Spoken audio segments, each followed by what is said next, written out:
아멘. 회원들 하셨습니까? 우리말에 꿈보다 해몽이란 말이 있습니다. 불길한 꿈도 또 나쁜 꿈도 해석하여 받아들이기 나름이다, 그런 뜻이죠.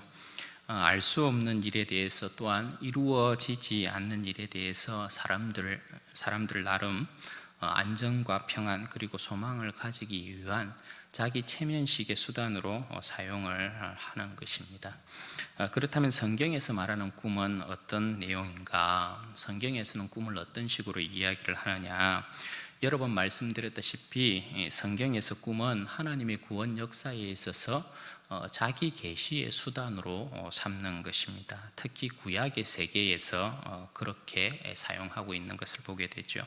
구약에서 꿈, 이상, 환상 같은 것들은 다 하나님께서 자신의 구원 역사를 나타내시고 보이시고 말씀하시는 그러한 수단으로 사용하고 있는 것을 보게 됩니다.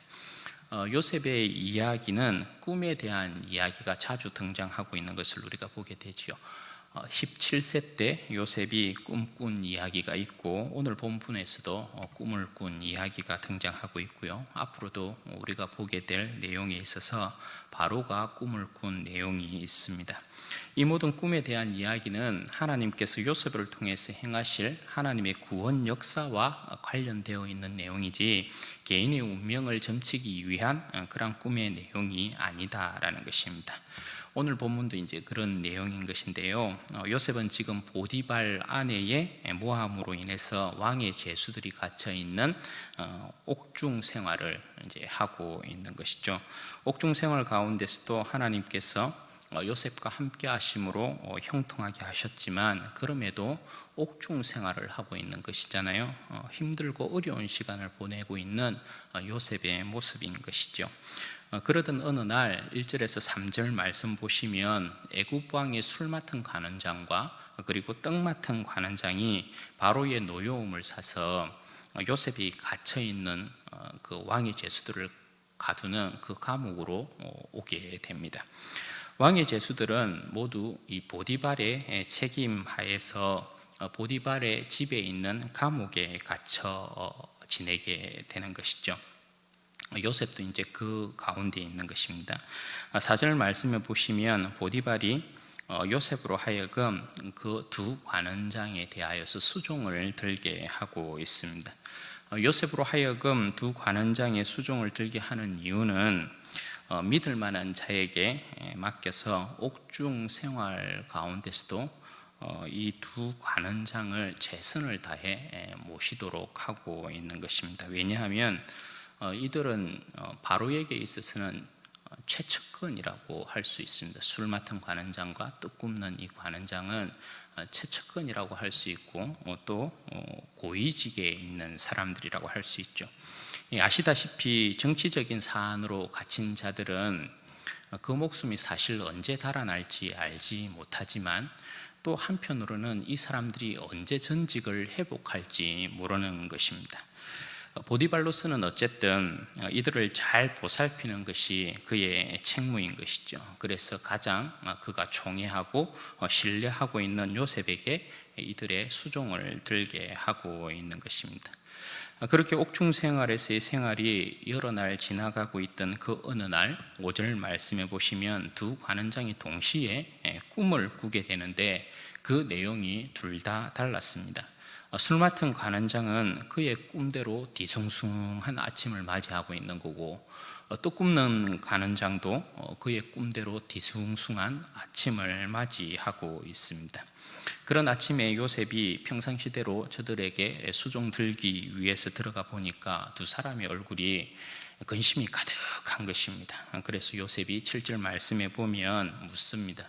어째서 오늘 당신들의 얼굴에 근심의 빛이 가득합니까? 그렇게 묻죠. 그러니까 그들이 어떻게 대답합니까? 우리가 꿈을 꾸었는데 해석해 줄 사람이 없다, 그렇게 이야기를 하고 있습니다. 그들에 대한 요셉의 대답이 뭐냐? 8절 하반절 말씀 보십시오. 요셉이 그들에게 이르되 해석은 하나님께 있지 아니하니까 청하건대 내게 이르소서. 여러분, 지금 요셉의 대답이 굉장히 중요한 부분입니다. 지금 이렇게 이야기하고 있는 이 대답이, 요셉이 노예로 팔리고 감옥 생활을 하는 동안 요셉에게 굉장한 큰 변화가 있었다는 것을 알 수 있는 대목인 것이기 때문에 그렇습니다. 요셉의 감옥 생활에 대한 내용을 잠깐 소개하고 있는 곳이 어디냐 하면 시편 105편입니다. 시편 105편 18절에서 20절 말씀을 보면 요셉이 감옥에서 생활했던 부분에 대해서 잠깐 언급하고 있는 부분이 있거든요. 시편에서 이렇게 이야기합니다.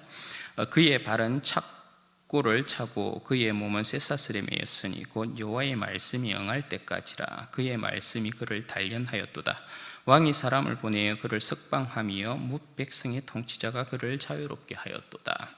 여러분, 시편의 이 말씀을 보면 요셉이 아무리 감옥에서 재반 사무를 다 처리하는 그러한 위치에 있었어도 옥중 생활에 있어서 고난의 연속이었다라는 것을 알 수 있죠.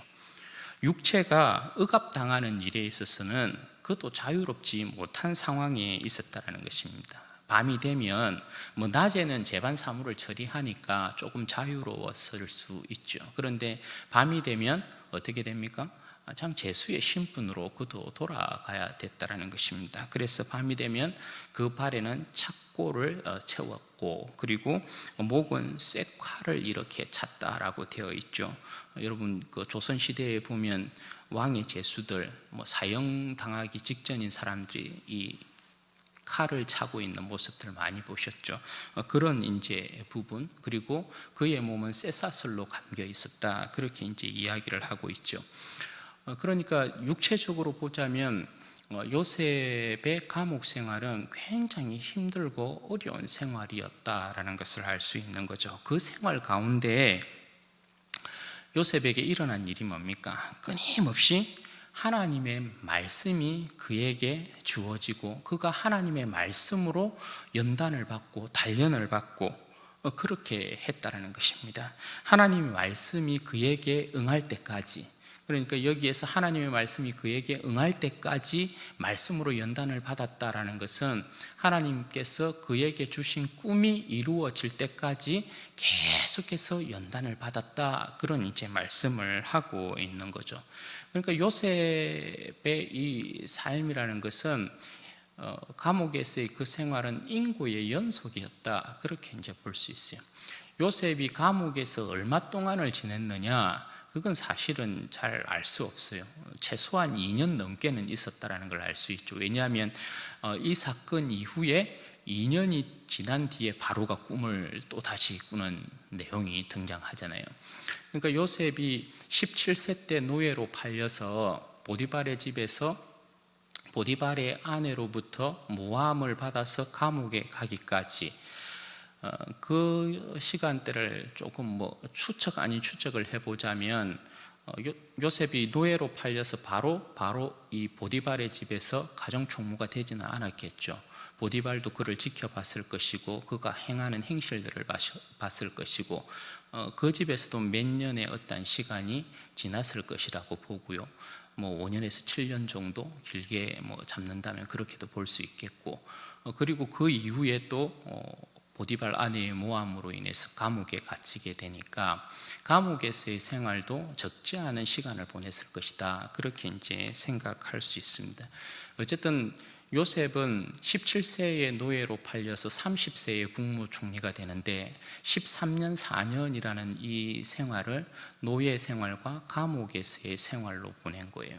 그 가운데 감옥에 그가 갇혀서 지내는 동안 끊임없이 하나님의 말씀 가운데 그가 연단을 받았다, 그렇게 시편은 증거를 하고 있습니다.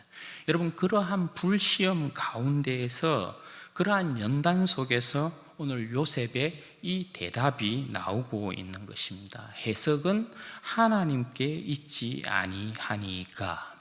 여러분, 요셉은 해석이 하나님께 있다는 것을 어떻게 알았을까요? 여러분, 어떻게 그 사실을 지금 요셉은 고백하고 있는 것일까요? 여러분, 이것은 끊임없이 하나님의 말씀이 그를 옥중에서 연단한 결과라고 생각할 수밖에 없는 것이에요. 여러분, 무너진 자신의 삶에 있어서 충분히 비관하고 자멸할 수 있는 완전한 조건을 갖추고 있는 사람이 요셉이지 않습니까? 하나님께서 주신 꿈을 17세 때 꾸고 난 이후에 그의 인생이 계속해서 밑으로 내려가고 있었잖아요. 그렇다고 요셉이 자신의 삶을 포기하고 주저앉아서 원망과 불평과 환탄함으로 그의 삶을 버리고 있는 것이 아니었잖아요.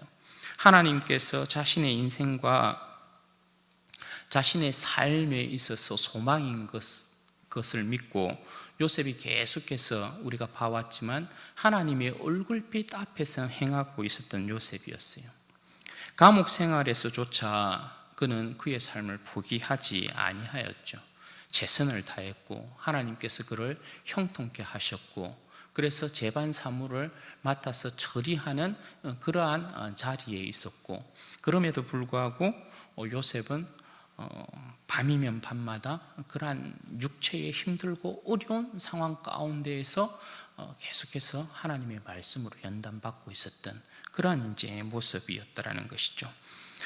그 결과로 오늘 요셉이 하나님의 말씀으로 연단받고 하나님께서 그를 깨우치게 하심으로 자신이 17세 때 꾼 꿈이 하나님께로부터 주어졌다라는 사실을 알게 되는 거죠. 왜요? 이것을 확정하지 못하고서는 꿈의 해석이 하나님께 있다 이렇게 말하지 못하는 거예요. 무엇을 근거로 여러분 꿈의 해석이 하나님께 있다 요셉이 그렇게 이야기하겠어요? 요셉도 뭔가 근거가 있어야 되지 않겠어요? 그게 뭐겠어요?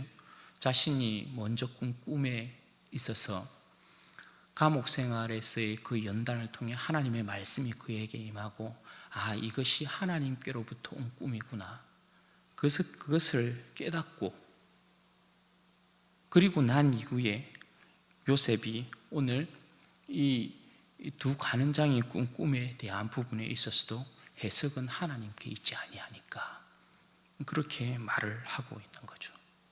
지금 요셉은 분명히 알고 있는 거죠. 자신의 꿈이 하나님께로부터 주어졌다는 사실을 이제는 자기가 알고 있고, 또한 모든 꿈이 하나님께로부터 주어진다는 것도 알고 있는 거죠. 이는 여러분 바로의 꿈을 해석할 때의 요셉의 고백에서도 알 수 있는 대목이에요.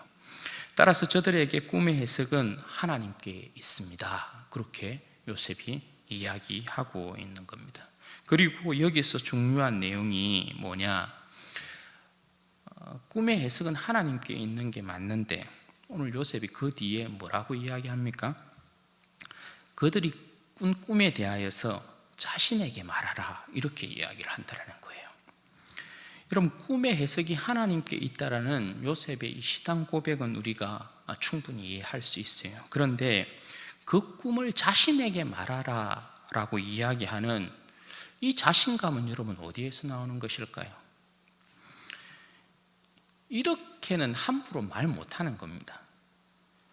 꿈은 하나님께로 온 것이고 하나님께 해석이 있는 겁니다, 이렇게는 말할 수 있어요. 그런데 자신에게 그 꿈을 말하라 이렇게는 말 못하는 것이거든요. 그런데 요셉은 오늘 그 꿈에 대하여서 해석은 하나님께 있으니까 당신들이 꾼 꿈에 대하여서 내게 말하시오, 이렇게 이야기를 하고 있다는 겁니다. 여러분, 이것이 무엇을 이야기하는 것이냐, 이것은 요셉이 지금 자신이 당신들이 꾼 꿈에 대한 부분에 있어서 내가 해석을 해줄 테니까 내가 바로 하나님 계시에 있어서 중보자요, 이렇게 이야기하는 거예요. 여러분, 무슨 뜻인지 알겠어요?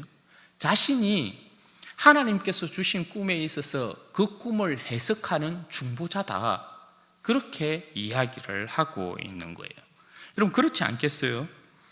이 말은 하나님의 뜻을 헤아리는 자가 아니면 결단코 할 수 없는 이야기예요. 여러분, 꿈의 해석이 하나님께 있는 이상, 하나님께서 그에게 말씀을 해주시지 않는 이상, 그리고 자기가 그 꿈에 대한 어떤 해석을 지어낸다거나 하면 그 사람은 어떻게 돼요? 완전히 사기꾼인 거죠. 요셉은 완전히 사기꾼이에요, 이 인간은. 그런데 요셉이 자기에게 그 꿈을 이야기하라는 건 자신이 하나님께서 당신들에게 준 그 꿈에 있어서 내가 오직 해석할 수 있는 자요, 그렇게 이야기하고 있는 것이거든요. 요셉이 이렇게 이야기할 수 있는 이유가 무엇이었겠어요? 그건 다른 게 아니죠. 감옥 생활 가운데서 끊임없이 말씀으로 연단을 받고 말씀이 그에게 임함으로 하나님께서 그를 자신의 뜻을 알리는 계시의 중보자로 세웠기 때문에 요셉이 이렇게 말씀하고 있는 것이란 말입니다. 이것을 여러분 우리가 어떻게 확인할 수 있느냐? 9절 이하부터가 하나님께서 요셉을 계시의 중보자로 세웠다라는 것을 증거하는 내용인 것이거든요. 여러분, 먼저 술 맡은 관원장의 꿈 이야기와 해석이 9절에서부터 15절에 나와요. 여러분, 술 맡은 관원장의 꿈이 여러분 뭡니까? 포도나무가 있는데 세 가지의 싹이 나요. 그리고 꽃이 피고 포도송이가 열리더니 그것이 익었어요. 그리고 그것을 가지고 즙을 짜서 바로의 잔에 그가 부어 드렸다라는 거예요. 여기에 대한 여러분 요셉의 해석이 뭡니까? 그 꿈은 3일 안에 술 맡은 관원장이 그 자리를 회복할 것이다 라는 거예요. 따라서 요셉이 14절과 15절에 보시면 어떻게 말하고 있습니까? 당신이 복직되면 나를 기억하시고 내가 옥에 나갈 수 있도록 은혜를 베풀어 주십시오, 그렇게 이야기를 하고 있어요. 그런데 그 이후에 술 맡은 관원장이 자리를 회복하고 여러분 어떻게 합니까? 까마득하게 요셉을 잊어버려요. 요셉은 뭔가 자신이 감옥에서 나갈 수 있는 하나의 기회라고 또 생각했을 건데 술 맡은 관원장이 싹 잊어먹거든요. 그러니까 요셉은 또 낙심했을 수 있는 그런 이제 상황이에요.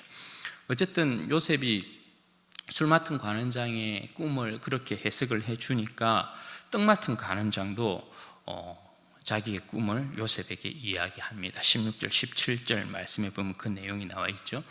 떡 맡은 관원장의 꿈은 뭡니까? 흰떡 세 강주리가 자신의 이 머리에 있는데 맨 윗강주리에 바로를 위한 떡이 있었다라는 거죠. 그런데 새들이 와서 그것을 먹어버렸다라는 거예요. 거기에 대한 여러분 요셉의 해석이 뭡니까? 18절, 19절 말씀에 보면 그 꿈의 해석은 떡 맡은 관원장이 바로의 노여움으로 말미암아 죽임을 당할 것이다, 그런 이제 내용인 거죠. 요셉이 그렇게 해석을 해준 것입니다. 여러분, 이렇듯 요셉이 두 관원장의 꿈을 해석하는데 그 꿈이 요셉의 해석대로 어떻게 확정되었는가를 설명하고 있는 부분이 20절에서부터 22절의 내용이에요. 20절에서부터 22절의 내용을 보면 여러분 어떻습니까? 요셉의 말대로 3일 이후에 바로의 생일날이 되었어요. 그죠?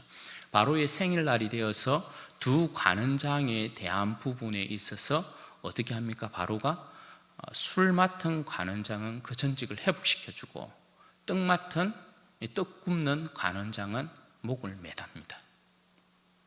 요셉의 말대로 된 거죠.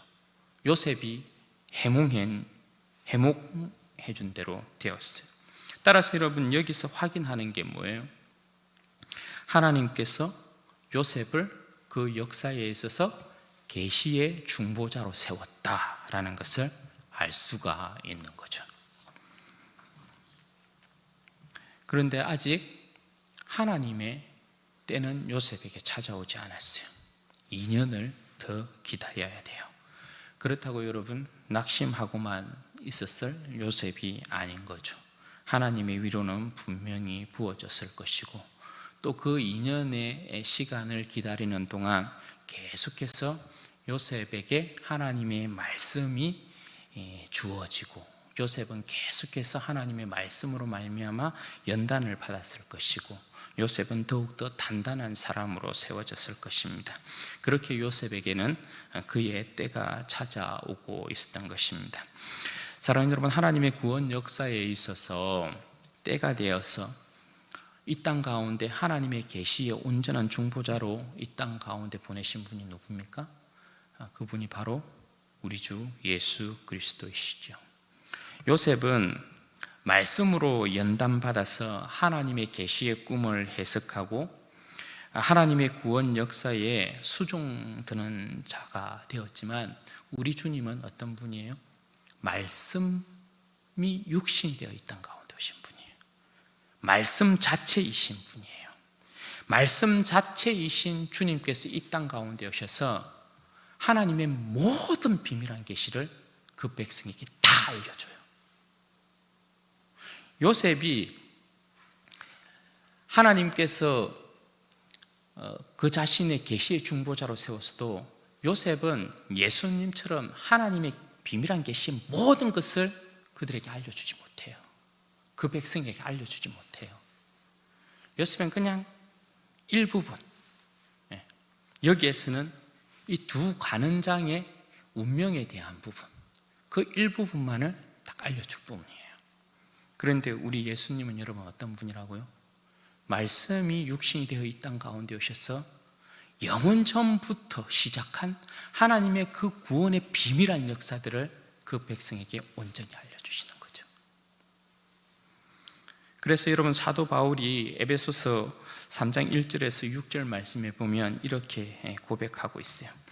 이러므로 그리스도 예수의 일로 너희 이방인을 위하여 갇힌 자 된 나 바울이 말하거니와 너희를 위하여 내게 주신 하나님의 그 은혜의 경륜을 너희가 들었을 터이라. 곧 계시로 내게 비밀을 알리신 것은 내가 먼저 간단히 기록함과 같으니 그것을 읽으면 내가 그리스도의 비밀을 깨달은 것을 너희가 알 수 있으리라. 이제 그의 거룩한 사도들과 선지자들에게 성령으로 나타내신 것 같이 다른 세대에서는 사람의 아들들에게 알리지 아니하셨으니 이는 이방인들이 복음으로 말미암아 그리스도 예수 안에서 함께 상속자가 되고 함께 지체가 되고 함께 약속에 참여하는 자가 됨이라. 여러분, 여기에 계시의 비밀이 뭐라고요? 예수 그리스도를 통해서 우리에게 알리신 계시의 비밀이 뭐예요?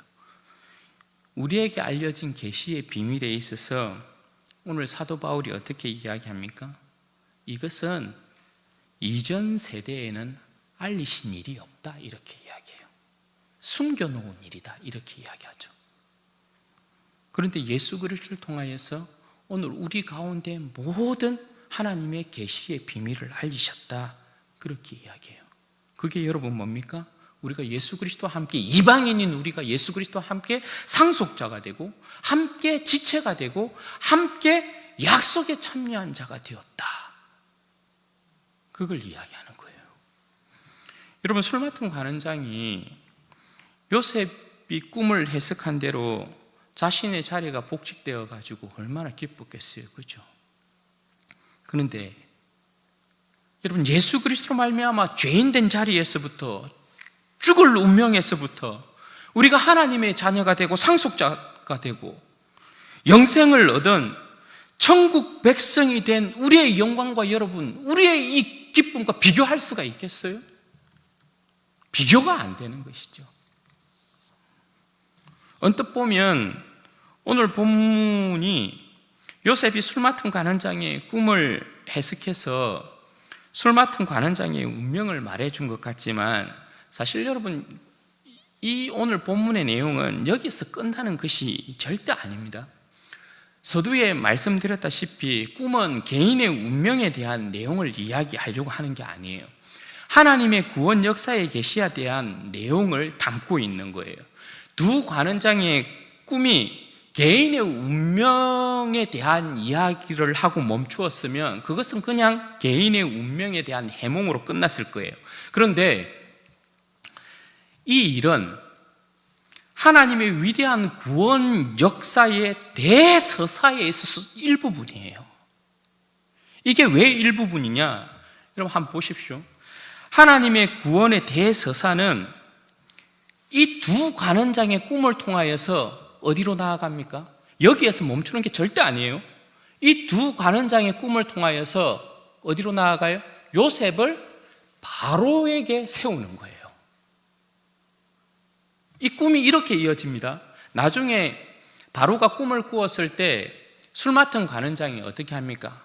자신의 옛날 일을 기억하면서 바로에게 내가 감옥에 있었을 때 요 놈이 있어서 내 꿈을 이렇게 해석해 줬는데 내가 그 꿈의 해석처럼 됐습니다. 그러면서 요셉을 바로 앞에 세우잖아요. 그죠? 그런데 요셉이 바로 앞에 서는 것으로 멈추느냐? 그렇지 않아요. 또 어디로 나아갑니까? 요셉이 애굽의 국무총리가 됩니다. 그런데 요셉이 국무총리로 서는 것으로 끝나나요? 그렇지 않아요. 요셉이 어떻게 합니까? 국무총리가 되어서 기근에 들어있던 온 세상을 구원합니다. 그리고 요셉을 통하여서 어떻게 해요? 그 가족들을 애굽 땅으로 옮깁니다. 여기서 끝나지 않죠. 애굽 땅에서 그럼 요셉의 가족이 또 어떻게 됩니까? 70인이 애굽으로 옮겨오는데요. 이사하는데요. 거기서 200만이라는 거대한 이스라엘 민족을 이룹니다. 거기서 끝나지 않죠. 그들을 하나님께서 모세를 통하여서 애굽에서 건져냅니다. 그리고 그들을 시내산에 인도하여서 어떻게 합니까? 제사장 나라를 삼습니다. 제사장 나라를 삼아서 그들로 하여금 하나님의 구원 역사에 수정되게 만듭니다. 그리고 그 이스라엘 백성을 통하여서 누가 옵니까? 예수 그리스도가 옵니다. 그런데 예수 그리스도가 이 땅 가운데 오셔서 그 하나님의 구원의 그 대서사가 끝납니까? 그렇지 않습니다. 예수 그리스도께서 이 땅 가운데 오셔서 십자가를 지십니다. 왜 예수님께서 십자가를 지십니까? 예수님께서 십자가를 지셔야만 하나님의 그 구원 역사의 대서사의 마지막이 뭡니까? 예수 그리스도의 십자가를 통하여서 이방인이었던 우리가 하나님 역사의 마지막 열매로 거두어지는 일입니다. 그리고 우리로 하여금 어떻게 해요? 예수 그리스도와 함께 하나님의 나라의 상속자로 삼아서 하나님의 나라를 상속하는, 하나님의 나라를 얻게 만드는 그 영광으로 우리를 인도하는 거예요. 이게 끝이에요. 여러분, 그러니까 우리의 이 구원의 위대함을 여러분 아시겠습니까? 오늘 왜 하나님께서 요셉을 계시의 중보자로 세워놓았느냐? 요셉을 계시의 중보자로 세우는데 왜 이 두 관원장의 꿈을 이용했느냐? 이 두 관원장의 개인의 꿈이 아니라 요셉을 바로에게 세우기 위해서 이 두 관원장으로 하여금 꿈을 꾸게 만들었다는 거. 그리고 이 요셉이 애굽의 국무총리가 되고 요셉을 통하여서 이 70명의 그 야곱의 가족이 민족으로 번성하게 되고 민족으로 번성한 그들을 하나님께서 나라로 삼으시고 그의 나라로 삼으시고 그의 구원 역사를 그들을 통하여서 이루어가게 만드시고 끝내는 예수 그리스도를 보내시고 예수 그리스도께서 이 땅 가운데 오셔서 십자가를 지게 만드심으로 말미암아 하나님 나라와는 전혀 관계가 없었던 우리가 하나님의 자녀가 되고 예수 그리스도와 함께 그의 상속자가 되고 천국을 소유하는, 그러니까 하나님의 구원 역사의 대서사에 있어서 마지막 열매가 누구라는 거예요? 우리. 여러분, 이게 얼마나 놀라운 구원 역사입니까? 하나님의 이 역사라는 것이 끝끝내 이 긴 세월 가운데 하나님이 이 세상의 역사를 놓치지 아니하고 그의 역사를 이어오는데 그 구원의 끝에 있어서 마지막 열매가 우리라는 사실이 이게 얼마나 대단하고 놀라운 일이냐 말입니다. 감격할 수밖에 없는 거예요. 여러분, 이 하나님의 이 거대한 구원 역사에는요, 하나님의 무한한 지혜와 지식과 하나님의 무한한 이 능력과 하나님의 자기 사랑과 자기 희생과 헌신이 다 들어가 있어요. 그렇잖아요. 그 하나님의 모든 것을 다 쏟아서 마지막 열매를 얻기 위하여서 이 모든 것들을 다 쏟아놓고 마지막 열매를 얻었는데 그게 누구라고요? 우리라고요. 진주은혜교회 성도들이라고요.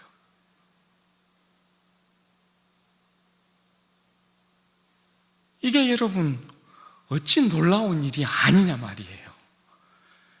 그러니까 잠을 자다가도 일어나서 춤을 추고 벽을 긁으면서도 하나님 감사합니다, 감사합니다, 감사합니다. 그렇게 고백할 수밖에 없는 거예요. 우리의 구원이라는 게요. 뭐라고? 내가 뭐라고? 우리가 뭐라고? 그렇잖아요. 하나님의 구원을 견주어서 생각하면 우리의 모습은 정말 보잘것이 없어요. 하나님은 내가 뭐라고, 우리가 뭐라고 하나님께서 이와 같은 열심과 하나님의 그 모든 것을 다 쏟아서 우리를 건지시냐 말이에요.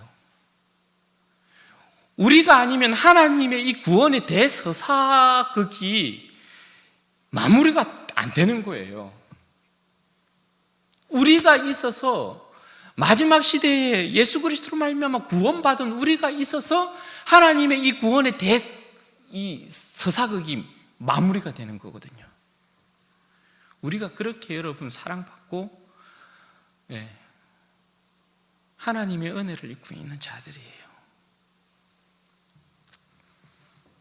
따라서 사랑하는 여러분, 우리는 하나님의 이 비밀을 아는 자들로서 이 세상에서 여러 가지 불시험과 고난을 당한다고 해서 결단코 우리의 믿음이 뒤로 물러나서는 안 돼요. 말씀을 통한 끊임없는 위로, 말씀을 통한 끊임없는 용기, 말씀을 통한 끊임없는 인내, 말씀을 통한 끊임없는 소망, 말씀을 통한 끊임없는 은혜, 말씀으로 더욱 여러분 강한 인생들이 되어야 돼요. 예수님의 진리의 말씀으로 더욱더 강한 인생들이 되어야 돼요. 예수님의 진리의 말씀을 붙잡고 더욱더 단단해지고 더욱더 강해지는 우리의 인생이 되어야 돼요. 그래서 예수님의 말씀으로 말미암는 하늘나라의 소망이 가득해져야 돼요. 그래야 이 어려운 세상을 이겨요. 요셉이 감옥 생활 가운데 이길 수 있었던 이유가 뭐겠어요? 두 발에 착고가 채이고 목에 칼을 쓰고 여러분 온몸에 쇠사슬을 감고 있는 그 생활 가운데서도 요셉이 여러분 소망을 가질 수 있었던 이유가 뭐겠어요? 하나님의 말씀이 끊임없이 그에게 임하면서 하나님께서 결국은 나에게 주신 꿈이 이루어질 때가 올 거라는 그 소망이잖아요. 그게 그를 이기게 만들었잖아요. 그런 것처럼 우리의 삶에도 예수 그리스도의 그 계시의 비밀, 하나님께서 아들을 통하여서 우리에게 주신 그 계시의 비밀들, 예수님의 그 진리의 말씀, 그것으로 끊임없이 우리는 용기 백배해야 되는 거예요. 주님의 진리의 말씀이 가득 그의 영혼을 감싸고 있는 사람치고 여러분 이 세상 삶 가운데 낭망하고 낙심하고 좌절하고 실망하고 주저앉아 있는 사람 여러분 보았습니까? 그런 사람 없어요. 세상이 비록 힘들고 어렵고 캄캄하고 지금의 이 세상처럼 우리의 삶을 그저 무기력하게 만들어 놓고 있는 이 상황 가운데서도 말씀에 붙들린 사람은 절대 여러분 이 세상과 함께 뒤로 물러나거나 이 세상에 묻히거나 이 세상과 같이 함몰당한다거나 그런 일 없어요. 제가 오늘 곰곰이 묵상하면서 드는 생각이 뭐냐 하면 지금의 이 작금의 이 상황 가운데서 주님의 진리의 말씀으로 무장하고 성령 충만하면 과연 이 작금의 상황에서 성령의 그 충만함이 나를 어디로 인도할까? 이런 생각이 막 드는 거예요. 뭔가 아무것도 할 수 없는 이 뭔가 무기력한 어떤 이 상황 가운데 있다는 이 생각에서부터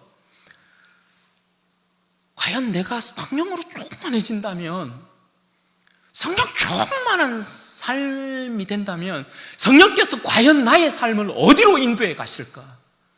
어떤 목회의 방향으로 나를 인도해 가실까? 이런 생각이 드는 거예요. 그러면서 이게 내 안에 더 기도하고 더 성령 충만해야 하는데, 그런 생각이 드는 거죠. 여러분, 이건 여러분의 삶 가운데서 마찬가지예요. 과연 지금 여러분들이 주님의 성령으로 충만해져 있다면, 말씀으로 충만해져 있다면, 과연 성령께서는 오늘 여러분의 삶을 어디로 인도해 갈 건가? 거기에 대한 여러분 기대가 막 생기지 않아요? 지금보다는 더 나은 삶으로, 그죠? 지금보다는 더 주님 앞에서 이 간절한 삶으로, 하나님의 나라를 바라보는 삶으로 우리를 인도하지 않겠어요? 더 주님 앞에 충성하게 만들고, 더 주님 사랑하게 만들고, 어둠이 덮고 있지만, 질병이 덮고 있지만, 이 상황 가운데서도 복음의 영광을 위한 몸부림을 치게 만들지 않겠어요?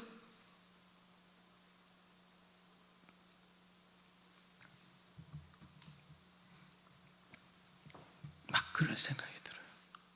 왜? 여러분, 우리가 그렇게 되어야 되는 이유가 뭐냐면, 마지막 시대에 주님께서 이 세상 가운데 계시의 중보자로 세운 사람이 누구예요? 오늘 여러분 이 본문에서는 요셉이었다, 그죠? 마지막 시대에는 하나님께서 아들을 통하여서 그 비밀한 역사들을 다 알리셨어요. 계시의 중보자로. 그럼 예수님이 성천하시고 난 이후에 오늘 이 시대에 여러분, 하나님께서 아들을 통하여서 알리신 이 모든 계시의 비밀을 생명 없는 이 세상 가운데 여러분 밝히 전할 수 있는 계시의 중보자로서의 역할을 감당케 하기 위해서 세운 사람이 누구예요? 우리예요. 우리가 여러분 마지막 시대의 계시의 중보자로서의 역할을 감당하는 사람 아니에요. 우리가 예수 그리스도의 이름을 전가하지 못하면 세상이 어떻게 구원받아요? 그래서 사도 바울이 에베소서 3장 8절에서 9절 말씀해 보면 이렇게 이야기해요. 모든 성도 중에 지극히 작은 자보다 더 작은 나에게 이 은혜를 주신 것은 청량할 수 없는 그리스도의 풍성함을 이방인에게 전하게 하시고 영원부터 만물을 창조하신 하나님 속에 감추어졌던 비밀의 경륜이 어떠한 것을 드러내게 하려 하심이라. 사도 바울이 이렇게 고백하잖아요. 그리스도의 풍성함을 이방인에게 전하게 하시고 영원부터 만물을 창조하신 하나님의 속에 감추어졌던 비밀의 경륜, 이게 뭡니까? 그리스도로 말미암아 이방인이 함께 상속자가 되고 함께 지체가 되고 함께 약속에 참여한 바 되어지는, 당신도 구원받을 수 있어요. 당신도 천국의 사람이 될 수 있어요. 이걸 우리로 하여금 증거하게 하셨다는 거죠.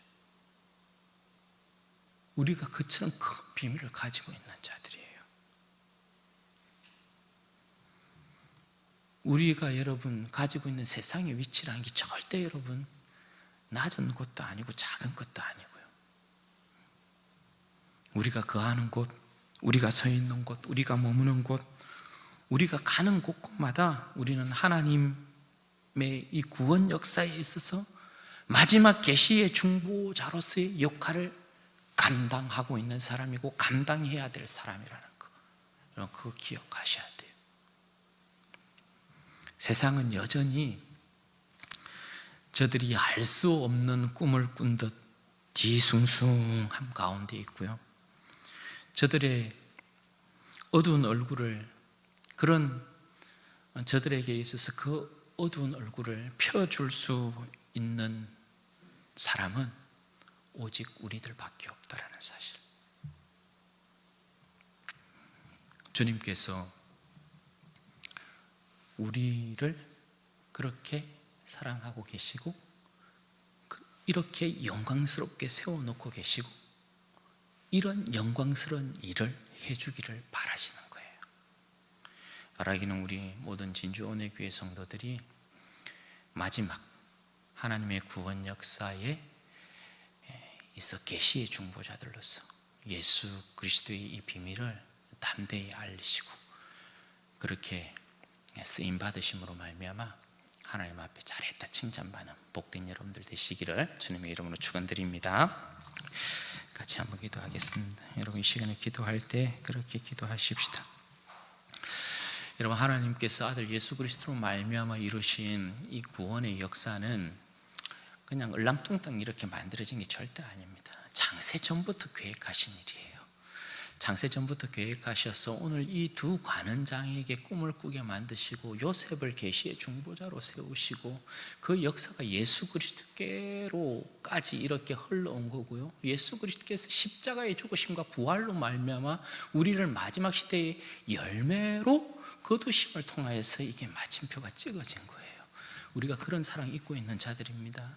이 시간에 하나님 앞에 좀 우리의 구원받음에 있어서 좀 감사하고 우리가 그리스도와 함께 상속자 된 것을 인하여 감사하고 하나님 감사합니다 감사합니다 감사합니다 좀 감사했으면 좋겠고요. 또 마지막 시대에 우리를 계시의 중보자로 여러분 세워놓았다는 사실에 여러분 우리가 조금 우리로 하여금 주님 앞에 충성함 가운데 이 일들 넉넉히 감당해낼 수 있도록 하나님 복을 허락해 주시옵소서. 우리를 통하여서 믿지 않는 수많은 영혼들이 주님께 돌아오는 은혜의 역사가 있게 하여 주시옵소서.